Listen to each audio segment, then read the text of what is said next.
Natomboka tamin'ny fomba ofisialy teny Amandro Seza ny asa fanatsarana ny famatsin-drano fisotro madio eto Antananarivo sy ny manodidina. Ny filohan'ny Repoblika Andry Rajoelina no tonga nanatanteraka izany. Isan'ny voakasika izany ny fanajariana ny station de pompage ao Amandro Seza voalohany. Tratratra amin'ny 2 alina sy 1 hetsy metatra toratelo isan'andro ny rano vokarina eny an-toerana aorian'ny asa fanamboarana raha 4 alina metatra toratelo izany ankehitriny.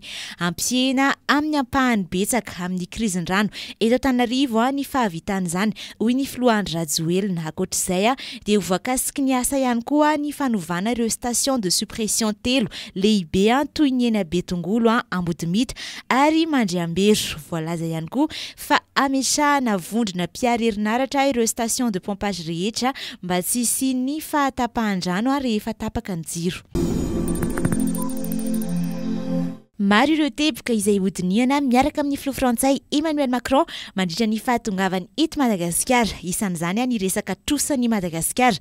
Hodiniana miaraka aminy ny anaovana io trosa io hoy ny filoha Andry Rajoelina androany. Mety hisy ny famafana amin'ny ampahan'ny trosa, mety misy koa ny fanaovana swap izany hoe tsy aloha vola ny trosa fa ampiasaina anaovana tetikasa araka ny fanazavany. Efa misy ny firenena izay misafidy an'izay lalana izay araka ny nambarany hatrany.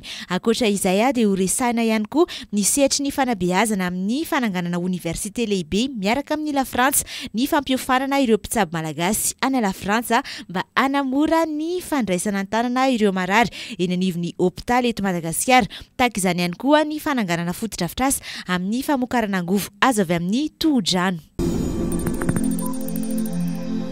Nanatanteraka fivoriana tetsy amin'ny Tobra Tsimandrava ny Emonat ao Malalaka misy nodiniana nandritra izany ny fomba hiatrehana ny fitandrona ny filaminana mandritra ny fihaonana tampony vao miera ny ranomasimbe Indiana ny COI sy ny fitsidiana ataon'ireo filoham-pirenena sy filoham-panjakana ambony eto Madagasikara. Tanjona ny mba hizotra am-pilaminana sy tsy hisy fanohitohinana ny fivoriana sy ny hetsika rehetra ho totosaina mandritra ny fihaonana tampony. Nanamafy ny lehibe ny Emonat fa ho arovana ny mpitarika ambony sy ny toerana ivantanan'izy ireo ary ny toerana anaovana ny fivoriana sy ny fihaonana ofisialy toy ny lapam-panjakana eny Avoloha, ny CCI Ivato ary ny Rova eny Andohalo.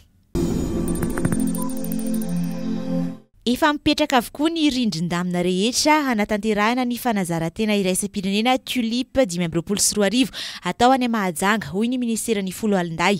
Efa vonina avokoa ireo mpandray anjara amin'izany. Vonina toy izany ihany koa ny fitaovana rehetra ampiasaina na ny an'ny malagasy na ny an'ny vahiny.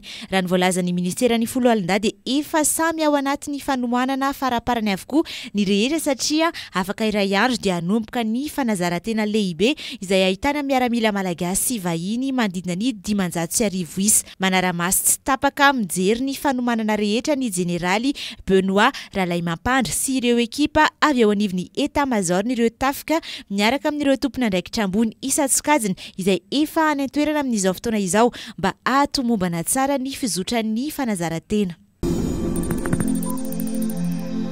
Andray anjara amin'ny fiadiana ny amboaran'ny fivondronan'ny federasiona ato amin'ny faritra atsimon'ny Afrika i Madagasikara na ny Kozafa Cup eo amin'ny taranja baolina kitra ny Barea Aprime izay andray anjara amin'ny fiadiana ny tompon-dakan'ny Afrika ho amin'ny ekipa pirenena tsy misy pila ravinahitra na ny shanina no isolotena ny Madagasikara. Izy ity dia tafiditra ao anatin'ny tetiandro ny ekipa pirenena malagasy ho fanomanana ny shanina izay atao amin'ny volana Aogositra.